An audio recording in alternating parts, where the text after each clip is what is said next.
స్వామి, మరి పాపనాశిని స్నానం అంటే ఏంటి? అసలు ఈ రోజు ముక్కోటి ఏకాదశి రోజు ఎటువంటి స్నానం ఆచరిస్తే మంచిదంట? స్నానాలు అనేటివి చాలా ప్రత్యేకం అమ్మా.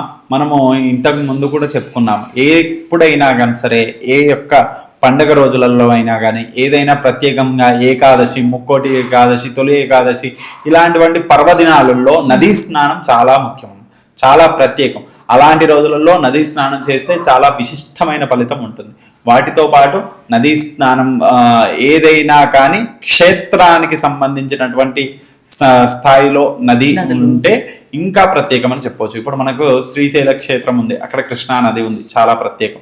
అక్కడ మనకు క్షేత్ర దర్శనం అవుతుంది, అలాగే నదీ స్నానం కూడా అవుతుంది. కాబట్టి ఇలాంటివి ఏవైనా ఉన్నప్పుడు చేసుకుంటే ఇంకా చాలా ప్రత్యేక ఫలితం లభిస్తుందని చెప్పొచ్చు. మరి మనకు అందుబాటులో నదులు ఉండవు, ఇప్పుడు సిటీస్ లో మనకి నదులు ఉండవు కదా స్వామి, మరి అలాంటి వాళ్ళు బాండ స్నానం అమ్మ.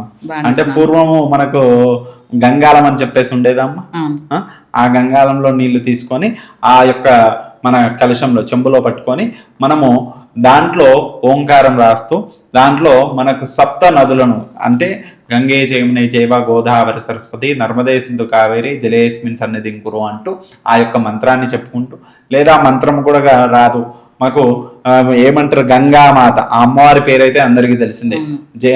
గంగామాత అంటూ ఒక 3 సార్లు ఆ అమ్మవారి నామస్మరణ చేస్తూ మనం చేస్తే ఆ యొక్క నదీ స్నాన పుణ్య ఫలితం లభిస్తుందని చెప్పి